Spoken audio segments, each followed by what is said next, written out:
Center for Pan-African Studies and T.R.I.B.E are here to sign a treaty of understanding and cooperation because we have recognized that we have many interests that we both share. So we're going to sign this treaty.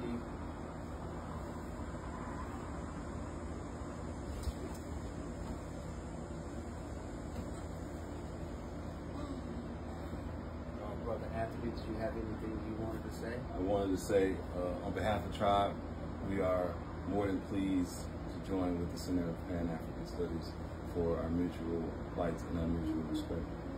We're grateful to get on the ground and work with you.